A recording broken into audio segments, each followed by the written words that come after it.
హైదరాబాద్లోని సైదాబాద్ జైల్ గార్డెన్లోని ప్రభుత్వ వీధి బాలుర గృహంలో దారుణం జరిగింది. బాలల సంరక్షకుడిగా ఉండాల్సిన పర్యవేక్షకుడే కామాంధుడిగా మారి 6 చిన్నారులపై లైంగిక దాడికి పాల్పడ్డాడు. ఈ ఘోర ఘటన ఆలస్యంగా వెలుగులోకి వచ్చింది. దసరా సందర్భంగా ఇంటికి వచ్చిన ఓ చిన్నారి తిరిగి జువైనల్ హోంకు వెళ్లనని కన్నీళ్లు పెట్టుకోగా తల్లి ఆరా తీయడంతో షాకింగ్ విషయాలు బయటపడ్డాయి. తన కుమారుడిపై హోంలో పర్యవేక్షకుడు అసహజ రీతిలో దాడి చేశాడని తెలిపారు. వెంటనే తల్లి సైదాబాద్ పోలీసులను ఆశ్రయించింది. మొదట ఒక్క బాలుడిపైనే దాడి జరిగినట్లు అనిపించగా పోలీసులు విచారణలో లోతుగా వెళ్లినప్పుడు మరో 5 పైన అదే రాక్షసుడు లైంగిక దాడి చేసినట్లు తేలింది. బాలుర భద్రత కోసం ఏర్పాటు చేసిన ప్రభుత్వ గృహంలో ఇలాంటి ఘోరం జరగడం పట్ల ప్రజలు ఆగ్రహం వ్యక్తం చేస్తున్నారు. చిన్నారులను కాపాడాల్సిన వారే దోషులవుతున్నారు అంటూ తల్లిదండ్రులు ఆవేదన వ్యక్తం చేస్తున్నారు. పోలీసులు నిందితుడిని అదుపులోకి తీసుకుని దర్యాప్తు జరుపుతున్నట్లు తెలిసిందే.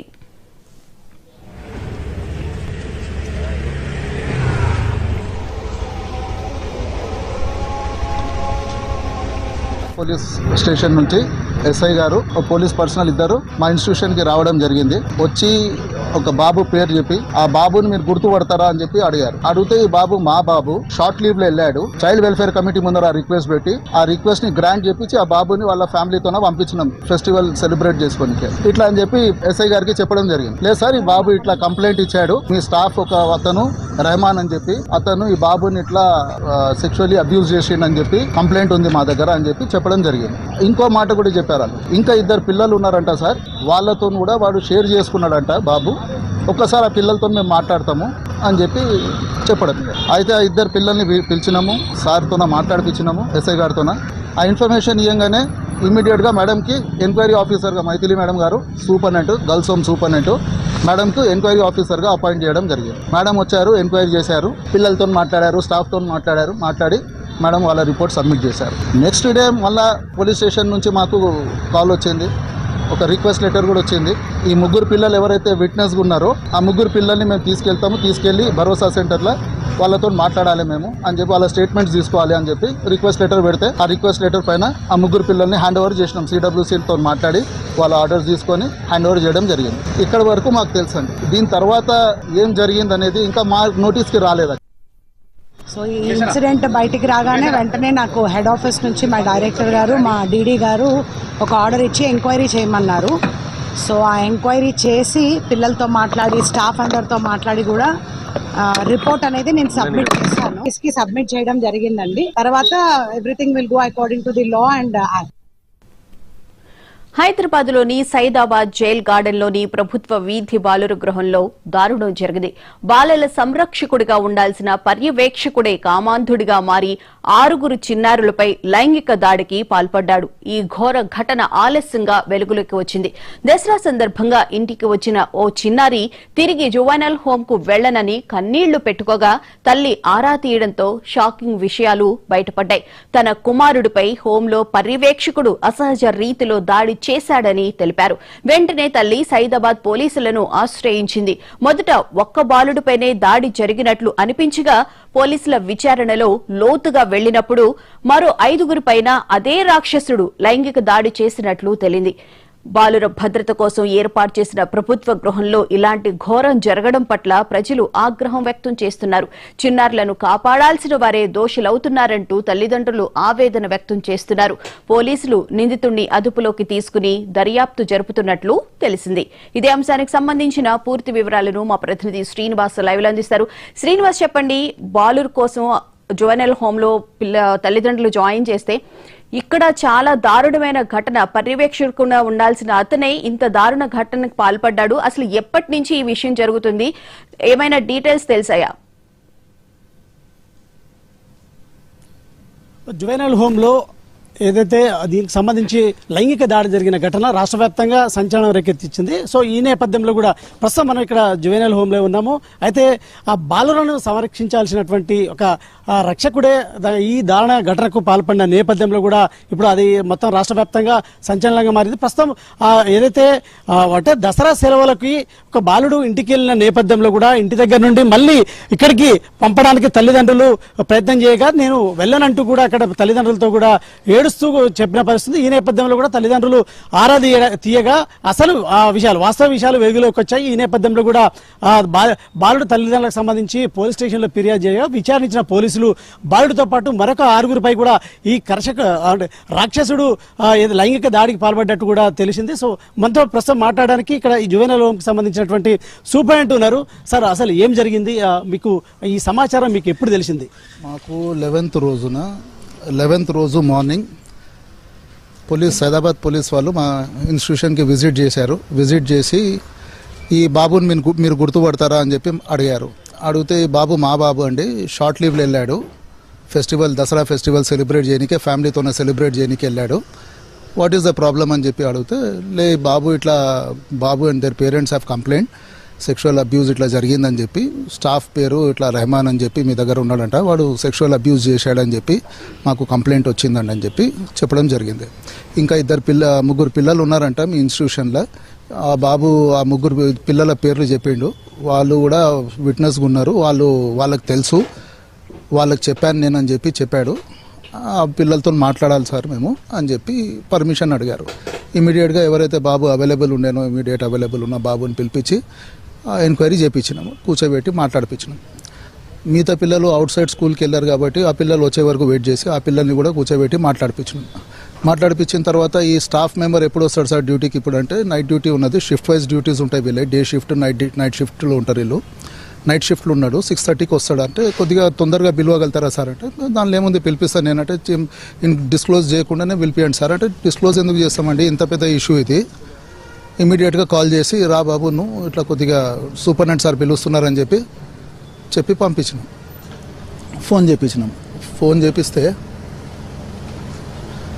చేపిస్తే అతను వచ్చిండు. రాగానే ఇమీడియట్ ఇతనే రెహమాన్ అని చెప్పి మేము హ్యాండ్ ఓవర్ చేసేసినాం. సార్, ఇప్పుడు పిల్లల తల్లిదండ్రులకు చెప్పేంత వరకు కూడా మీకు ఇక్కడ ఏం జరిగిందనే విషయం కూడా మీకు సమాచారం లేదా సార్? మా దగ్గర యాక్చువల్లీ మా దగ్గర కంప్లైంట్ బాక్స్ ఉంటుంది. ఎవ్రీ డే వాళ్ళు కంప్లైంట్స్ ఏమైనా ఉంటే వాళ్ళు రాసి లెటర్స్ ఎవరైతే పిల్లలు రాయనికి వస్తుందో వాళ్ళతో రాపిచ్చి ఆ కంప్లైంట్ బాక్స్లో పెడతారు. ఎవ్రీ డే మేము అవి తీసి కంప్లైంట్స్ చెక్ చేసి దాని మీద అడ్రస్ చేస్తాము. ఇంకొక కౌన్సిలర్స్ వస్తారు, Tata institute of social sciences నుంచి, రోష్ని ఫౌండేషన్ నుంచి కౌన్సిలర్స్ వస్తారు. వాళ్ళు కౌన్సిలింగ్ చేస్తుంటారు పిల్లల్ని. ఆ కౌన్సిలింగ్ జరిగినప్పుడు కూడా బాబు బయటికి చెప్పలేదు. ఈవెన్ కౌన్సిలర్స్కి కూడా ఒక్క మాట చెప్పలేదు. ఆ తర్వాత జ్యుడిషియల్ ఆఫీసర్స్ విజిట్ చేస్తారు. జ్యుడిషియల్ ఆఫీసర్స్ అంటే డిస్ట్రిక్ట్ లీగల్ సర్వీసెస్ అథారిటీస్ నుంచి సెక్రటరీ గారు విజిట్ చేస్తారు ఎవ్రీ మంత్. అది కూడా ఒక్క డిస్ట్రిక్ట్ కాదు, Rangareddy, Hyderabad and city civil court నుంచి. ఒక బాబు అని చెప్తున్నారు, మొత్తం 6 మీద ఈ లైంగిక దాడి జరిగిందని తెలుస్తుంది. అది ఇప్పుడు నాకు తెలుస్తుంది, కానీ ఇప్పుడు వరకు అయితే నాకు ఒక బాబు అని చెప్పే తెలుసు. పోలీసు రిపోర్ట్లో మాత్రం మాకు ఒక బాబు అని చెప్పారు. ఇప్పుడు మాత్రం మీ ద్వారానే తెలుస్తుంది అది 6 అని చెప్పి. అంటే అతను రెగ్యులర్ ఎంప్లాయా లేకపోతే అవుట్ సోర్సింగ్? ఎప్పటి నుండి ఇక్కడ పనిచేస్తున్నాడు? అతను 2022 నుంచి పనిచేస్తున్నాడు. Outsourced employee. Outsourced అంటే ఒక స్కీమ్లో పనిచేస్తున్నాడు. అతను వాచ్ అండ్ వార్డ్ డ్యూటీస్ అతనివి, round the clock watch and ward duties చేయాలి. అంటే మొత్తం ఎంతమంది ఇక్కడ ఈ జువెనైల్ హోమ్లో పిల్లలు ఉంటారు సార్? ఈ రోజుకి 80 బాయ్స్ ఉన్నారండి. ఈ రోజుకి ఇటు స్ట్రీట్కి సంబంధించి కావచ్చు, ఇటు క్రైమ్కి సంబంధించి మొత్తం ఎంతమంది ఉన్నారు? మొత్తం క్రైమ్కి సంబంధించి 100 పైనే ఉన్నారు. 105, 106 ఉంటారు. 100 పైనే ఉంటారు. ఈ పిల్లలు మనం స్ట్రీట్ అని చెప్పకూడదు, నీడ్ అండ్ కేర్లు ఉన్న పిల్లలు మాత్రము 80 బాయ్స్ ఉన్నారు. ఇక్కడ సంరక్షణ ఇవ్వాల్సిన ఈ జువెనైల్ హోమ్లోనే ఇలాంటి ఘటనలు జరిగితే ఇంకా ఎవరు రక్షిస్తారు సార్? ఇలాంటి ఘటనలు జరుగుతున్నప్పుడు కనీసం పర్యవేక్షణ అనే లోపం అనేది స్పష్టంగా కనిపిస్తుంది సార్. దీనికి ఏం చెప్తారు సార్ మీరు? డెఫినెట్లీ ఇలాంటి ఇష్యూస్ ఫస్ట్ మా నోటీస్కి వస్తుంటే ఇమీడియట్గా మేమే యాక్షన్ తీసుకుంటుంటాం. పోలీస్ ద్వారా తెలిసినందుకు అది మా దురదృష్టం. మా దృష్టికి వస్తే మేము ఇమీడియట్లీ వాడు ఎవడైతే responsible, what ever position he might be holding, ఇమ్మీడియట్గా అతన్ని ఏం చర్యలు తీసుకోవాలనో చట్ట ప్రకారము, జేజే యాక్ట్ ప్రకారము, రూల్స్ ప్రకారము ఏదైతే ప్రొసీజర్స్ ఫాలో కావాలనో ఆ ప్రొసీజర్స్ ఫాలో అవుతూ ఇమ్మీడియట్గా అతని మీద యాక్షన్ తీసుకునేటోళ్ళం. మిగతా పిల్లల పరిస్థితి ఏంటి సార్? ఇప్పుడు ఒక అబ్బాయికి సంబంధించి మీకు వచ్చింది, పోలీసులు వచ్చారు, సో దానికి సంబంధించిన మెడికల్ టెస్టులు అన్నీ అయిపోయి ఎవరైతే నిందితుడు ఉండో దాన్ని కస్టడీలోకి తీసుకున్నారు. మిగతా 5 మీద కూడా జరిగినట్టు తెలుస్తుంది కదా. 5 పిల్లలు ఎక్కడున్నారు ఇప్పుడు? ఏ పరిస్థితులు ఉన్నారు? 5 పిల్లలు ఎవరు ఉన్నారు వాళ్ళ పేర్లు కూడా నాకు తెలియదు. ఇప్పుడు మీరు చెప్తుంటే నాకు తెలుస్తుంది 5 పిల్లలు ఎవరు ఉన్నారు, వాళ్ళ పేర్లు ఏంది, అవి కూడా ఇప్పటి వరకు నాకు ఇన్ఫర్మేషన్ లేదు. ఎవరైతే ఇప్పుడు పోలీస్ స్టేషన్ లో ఫిర్యాదు చేసినటువంటి తల్లిదండ్రులు ఉన్నారో అబ్బాయి ఆ బాబు మిగతా వాళ్ళ పేరు కూడా చెప్పారు సార్. మీరు ఆ రకంగా ఏమన్నా ఎంక్వైరీ చేశారా? అందులో అతని పేరు తీసుకున్నది 3 విట్నెస్ గా పేరు తీసుకున్నాడు. ఆ 3 పిల్లలు మా దగ్గర ఉన్నారు. మిగతా పిల్లల పేర్లు తీసుకున్నాడు, కానీ అది దేని గురించి తీసుకున్నాడో దాని ఇన్ఫర్మేషన్ మా దగ్గర లేదు. కానీ ఆ పిల్లలు ఇక్కడ నుంచి బయట వేరే ఇన్స్టిట్యూషన్స్కి, వేరే వాళ్ళ డిస్ట్రిక్ట్స్కి రీపాట్రియేట్ అయిన పిల్లలు. మొత్తం ఇప్పుడు 80 మెంబర్స్ ఉన్నారన్నారు కదా పిల్లలు, వాళ్ళందరూ ఉన్నారా లేకపోతే ఇంటికి వెళ్ళిపోయారా? ఉన్నారు, అందరు ఉన్నారు. ఇక్కడ వాళ్ళకు స్కూల్ ఎడ్యుకేషన్ ఇప్పిస్తాం, ఇక్కడ వాళ్ళకు వొకేషనల్ స్కిల్స్ నేర్పిస్తాం ఇక్కడ. ఇప్పుడు దీంట్లో ఉన్న పిల్లలు కూడా భయాందోళనకు గురవుతున్న పరిస్థితి కనిపిస్తుంది ప్రస్తుతం. సో ఆ పిల్లల తల్లిదండ్రులకు మీరు ఏ రకంగా భరోసా ఇస్తారు? ఎందుకంటే ఇలాంటి ఘటనలు మరొకసారి జరగకుండా ఉండాలని కూడా రాష్ట్ర వ్యాప్తంగా కూడా కోరుకుంటున్నారు. సో మరి ఉన్న పిల్లలకు సంబంధించి ఎలాంటి సంరక్షణ చేపట్టే పరిస్థితులు ఉన్నాయి? సో మీరు ఆ తల్లిదండ్రులకు ఎలాంటి భరోసా ఇస్తారు సార్? ఇలాంటి ఇష్యూస్ యాక్చువల్లీ చూస్తే ఇప్పుడు వరకు మా డిస్ట్రిక్ట్ ఎప్పుడు రాలేదు. అతను చేస్తుంది కూడా 22 నుంచి పనిచేస్తున్నాడు. ఒకవేళ సడన్గా క్రాప్ అప్ అయి బయటికి రాదు ఏది కూడా. ఇలాంటి ఇష్యూస్ రాలేదు కాబట్టి మేము ఇప్పుడు వరకు దాని మీద యాక్షన్ తీసుకోలేదు. ఇప్పుడు వచ్చింది కాబట్టి మేము మా కమిషనర్ గారు దీని మీద ప్రోటోకాల్స్ ఏమున్నాయి, ఇంకా ఏం చేయగలుగుతాం మనము, డెఫినెట్లీ మొత్తంగా దీనికి సంబంధించి ఏదైతే ప్రస్తుతం మనం ఇక్కడ ఏదైతే సైదాబాద్లోని జువెనల్ హోమ్ దగ్గర ఉన్నాం. అయితే ఇప్పటికీ ఎవరైతే ఆ నిందితుడు ఉన్నాడో రెహమాన్ అనే నిందితుడు, దానికి సంబంధించి ఆ పోలీసులు అతన్ని కస్టడీలోకి తీసుకొని కూడా విచారిస్తున్నారు.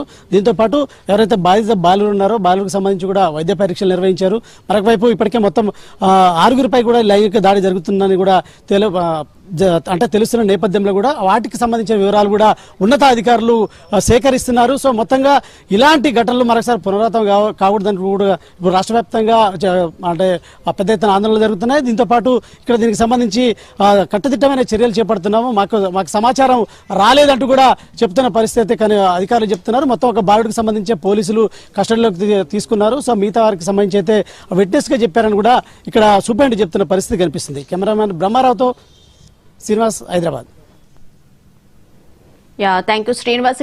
హైదరాబాద్ లోని సైదాబాద్ జైల్ గార్డెన్ లోని ప్రభుత్వ వీధి బాలుర గృహంలో దారుణం జరిగింది. ఒక బాబు మీద దాడి చేశాడని చెప్పి, పర్యవేక్షకుడుగా ఉన్నడే దాడి చేశాడని చెప్పి తెలిసింది. అయితే ఆ బాబు ఇతరులతో ఆ విషయాన్ని షేర్ చేసుకున్నాడు. మొత్తం 5 మీద అంటే 6 మీద మొత్తం దాడి చేసినట్లుగా కూడా తెలుస్తూ ఉంది. ఇక దీనికి సంబంధించి మనతో మాట్లాడడానికి సోషల్ యాక్టివిస్ట్ కృష్ణకుమార్ గారు ఫోన్ లైన్ లో సిద్ధంగా ఉన్నారు.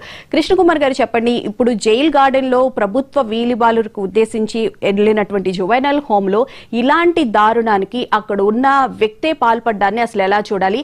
ఎవరైతే ఉన్నారో ఆ వ్యక్తి 2022 నుంచి అక్కడ చేస్తున్నాడు. అవుట్ సోర్సింగ్ అతను, ఆ వ్యక్తి రెహమాన్ అనే అతను ఇలాంటి బాలుల మీద ఇంత దారుణంగా ప్రవర్తించడాన్ని అసలు మనం సొసైటీలో వస్తున్న మార్పుల్ని ఏ విధంగా చూడాలంటారు? ఇప్పుడు ఇది చాలా దురదృష్టకరమైన సంఘటన అండి. బాలుర పైన చేసిన, బాలికల పైన చేసిన 18 సంవత్సరాల లోపు మైనర్ మీద చేస్తే గనక అది పోక్సో యాక్ట్ పెట్టాల్సి ఉంటుందండి అతని మీద. అసలు ఈ జువెనల్ హోమ్ లో ఉండే పిల్లల పరిస్థితి మామూలుగా అయితే తల్లిదండ్రులతో ఉండే అవకాశం లేక ఒక దురదృష్టకరమైన పరిస్థితుల్లో వాళ్ళు ఉన్నప్పుడు వాళ్ళని కొంచెం పాలనగా చూసుకోవాల్సింది పోయి, బుద్ధిగింపుగా చూసుకోవాల్సింది పోయి, అంటే కాస్త హృదయంతో ఉండాల్సిన అది పోయి ఇంత కర్కశంగా అతను చేయడము అనేది చాలా చాలా విచారించదగ్గ విషయము. పైగా ఇలాంటి ఘటనలు ఎప్పుడు చూసుకున్నా మనము అవుట్ సోర్సింగ్ వాళ్ళ వల్లనే జరుగుతున్నాయి. అసలు ఈ అవుట్ సోర్సింగ్ విధానం వల్ల చాలా సమస్యలు వస్తున్నాయి. అసలు ఈ ప్రభుత్వాలు ఎందుకు ఈ అవుట్ సోర్సింగ్ ని ఎందుకు ఎంకరేజ్ చేస్తున్నాయి అనేది కూడా ఆలోచించాల్సిన అవసరం ఉంది. పైగా ఇట్లాంటి చిల్డ్రన్ హోముల్లో పనిచేసే వాళ్ళు, అంటే ఈ జువెనల్ హోమ్స్ ఇట్లాంటి వాటిలో పనిచేసే వాళ్ళకి ఒక ప్రత్యేక శిక్షణ ఇవ్వాల్సిన అవసరం కూడా ఉంది. అంటే ఆ పిల్లలతోటి ఎలా మెలగాలి, ఎలా చూసుకోవాలి వారిని, ఇట్లాంటి విషయాల మీద వాళ్ళకి అవగాహన కలిగించాల్సిన అవసరం కూడా ఉంది. ఇప్పుడు ప్రభుత్వం దీనికి బాధ్యత వహించాల్సిన అవసరం ఉంది. అలాగే ఈ జువెనల్ జస్టిస్ బోర్డు ఉంటది, ఆ బోర్డు వాళ్ళు కానీ, చైల్డ్ వెల్ఫేర్ కమిటీ కానీ, మరి వీళ్ళందరూ ఏం చెప్తారో చూడాలి. ఏదైనా సరే ఇప్పుడు ఈ జరిగిందైతే జరిగింది. ఈ బాలురు ఎవరైతే ఉన్నారో, 6 బాలురు ఎవరైతే ఉన్నారో వాళ్ళకి తక్షణంగా వాళ్ళ ఆరోగ్యానికి ఏమి ఇబ్బందిగా ఉంది ఏంటి అసలు, అంటే ఏ స్థాయిలో జరిగింది ఈ దాడి అనేది చూడాలి. అలాగే వాళ్ళకి మానసికంగా వాళ్ళకి స్వాంతన చాలా అవసరం. ఈ సందర్భంలో వాళ్ళకి కాస్త కౌన్సిలింగ్ అది ఇప్పించి ఈ విషయం మొత్తానికి వాళ్ళకి న్యాయం చేయాలి అని చెప్పి కోరుకుంటున్నానండి. అలాగే భవిష్యత్తులో ఇలా జరగకుండా ఉండాలి అంటే ఇట్లాంటి హాస్టల్స్ లో ఒక కౌన్సిలర్ ఉండాల్సిన అవసరం కూడా ఉంది. వాళ్ళకి ఏదైనా ఇట్లాంటి ఇబ్బందులు అక్కడ కౌన్సిలర్ కూడా వచ్చి ప్రతి వారం కౌన్సిలర్ కూడా వస్తారంట, కానీ వాళ్ళతో కూడా ఈ బాబు ఈ విషయాన్ని షేర్ చేసుకోలేదు అసలు.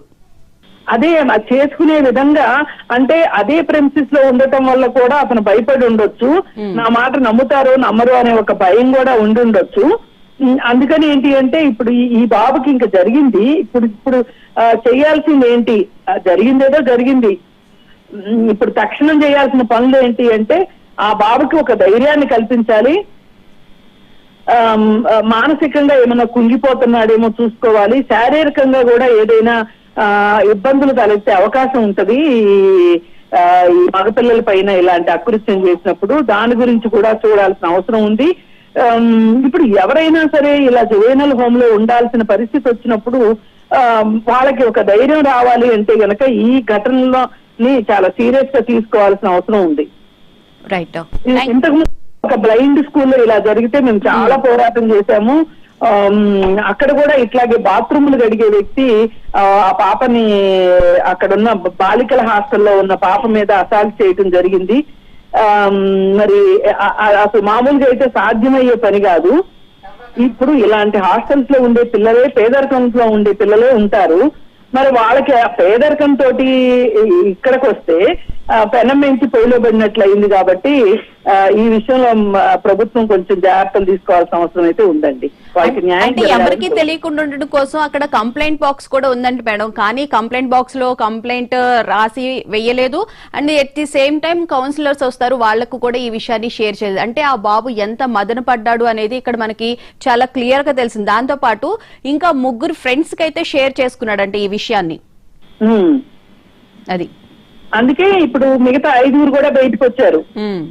6 మీద చేసినట్టు తేలింది ప్రస్తుతం ప్రాథమిక విచారణలో. అతని పైన మటుకు పోక్సో యాక్ట్ పెట్టాలి అని చెప్పి, అంటే చట్టం కూడా ఒక్కోసారి చూసి చూడనట్టు పోతుంది.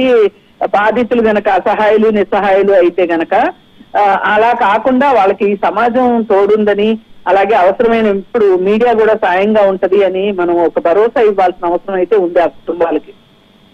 Right madam, thank you so much.